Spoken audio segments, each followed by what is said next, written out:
হে guys আসসালামু আলাইকুম, welcome back to R G kitchen video. আমার আজকের recipe mix masala beef biryani, অথবা আমরা বলতে পারি বিফ তেহারি। আর এই রেসিপি আমরা তৈরি করে নিতে পারি ঈদের দিন অথবা যে কোনো দিন, আমাদের যখনই মন চায় তখনই তৈরি করে নিতে পারি।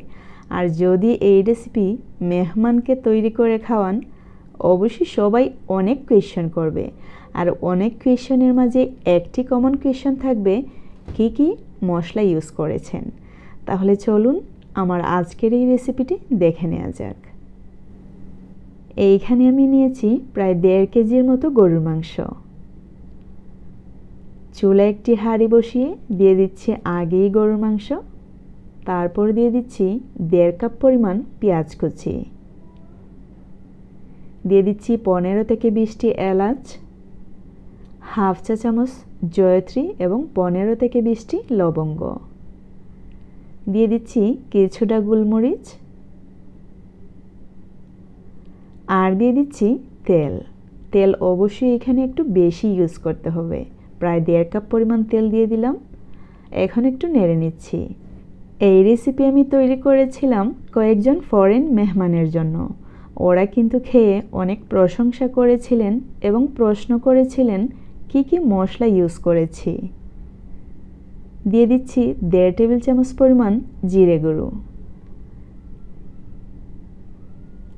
1.5 টেবিল চামচ পরিমাণ মরিচের গুঁড়ো, আর দিয়ে দিচ্ছি দারুচিনি, স্বাদ মতো লবণ, দিয়ে দিচ্ছি 2 থেকে 3টি তেজপাতা। এখন আবারও নেড়ে নিচ্ছি। তারপর ওনাদেরকে আমি সব মশলার নাম দিলাম, আমি কি কি ইউজ করেছিলাম আমি সব বললাম।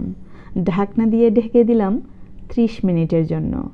প্রায় 30 মিনিট পর দেখতেই পাচ্ছেন অনেকটাই পানি ছেড়ে দিয়েছে। এই মুহূর্তে চুলার আগুন অবশ্যই মিডিয়াম টু লো ফ্লেমে রাখতে হবে। একটি বাটি নিয়ে নিলাম, আর নিয়ে নিচ্ছি প্রায় 2.5 কাপ পরিমাণ পোলাওয়ের চাল। অবশ্যই আপনারা আপনাদের পরিমাণ মতো দিবেন। বিরিয়ানি বা তেহারি যাই রেডি করি না কেন, অবশ্যই চেষ্টা করব মাংসের তুলনায় চাল যেন অর্ধেকটা হয়, তার মানে মাংসটা যেন পরিমাণে একটু বেশি হয়। পানি দিয়ে দিলাম। এখন 3 থেকে 4 বার খুব ভালো করে ধুয়ে নিতে হবে। তারপর ওনারা বললেন যে এত কমন মশলা দিয়ে এত সুস্বাদু বিরিয়ানি, অবশ্যই কোনো সিক্রেট আছে। তখন আমি বলেছিলাম কোনো সিক্রেট নেই, আমি যা বললাম আপনাদেরকে আমি তাই দিয়েছি, এক্সট্রা কোনো মশলা ইউজ করিনি। আর এইখানে যত সব মশলা ইউজ করেছি তাতে কম কোথায়, ঝামেলা নেই, ঝামেলা কিন্তু কম নয়, সব মশলাই তো ইউজ করেছি। তখন ওনারা বললেন এত সুস্বাদু হয়েছে, মনে হয় যে না জানি কি মশলা ইউজ করা হয়েছে। আমি চলে এলাম আবারও চুলায়। আমি আরেকটি কড়াইয়ে দিয়ে দিচ্ছি 5 থেকে 6 টেবিল চামচ পরিমাণ তেল, আর দিয়ে দিলাম প্রায় 3 টেবিল চামচ পরিমাণ রসুনের পেস্ট, 2 টেবিল চামচ পরিমাণ আদা পেস্ট, আর দিয়ে দিচ্ছি স্বাদ মতো লবণ। এখন ভালো করে নেড়ে নিতে হবে। অবশ্যই 5 থেকে 6 মিনিট নেড়ে নিতে হবে। তারপর দিয়ে দিচ্ছি 1 কাপ পরিমাণ গাজর কুচি। গাজর দেওয়ার পর অবশ্যই 5 থেকে 6 মিনিট আবারও গাজরটাকে একটু সফট করে নিতে হবে, কোনো পানি ছাড়াই ফ্রাই করে নিতে হবে। তারপর দিয়ে দিচ্ছি চাল। আচ্ছা, আসি মেহমানের কথায়। এখন তো চাল অবশ্যই আমাদেরকে 10 থেকে 15 মিনিট সময় নিয়ে খুব ভালো করে ফ্রাই করে নিতে হবে। তারপর ওনারা আমাকে জিজ্ঞেস করলেন, আমরা শুনেছি আপনি ব্লগ করেন। আমি বললাম যে হ্যাঁ, যে আমরা শুনেছি আপনি ইউটিউবে ভিডিও আপলোড করেন রেসিপিসগুলা, ওই রেসিপিকে আপনি ইউটিউবে আপলোড করবেন। আমি বলছি যে হ্যাঁ করব।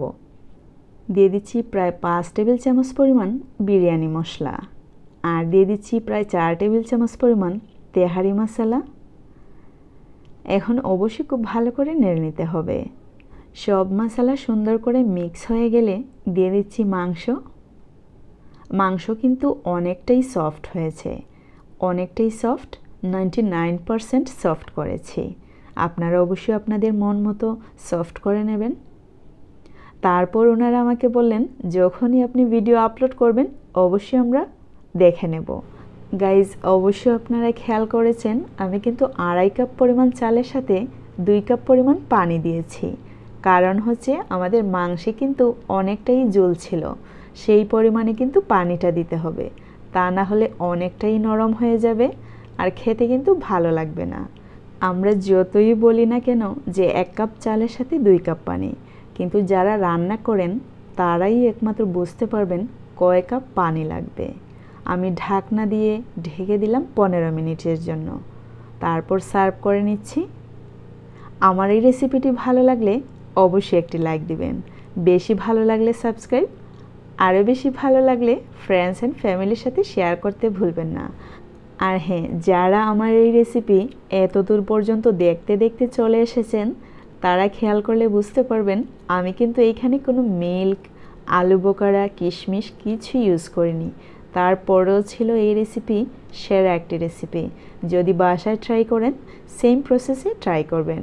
C you in the next video, till then bye, আল্লাহ হাফেজ। আর হ্যাঁ, আমি মেহমানকে খুব বড় একটি থ্যাঙ্কস দিয়েছিলাম।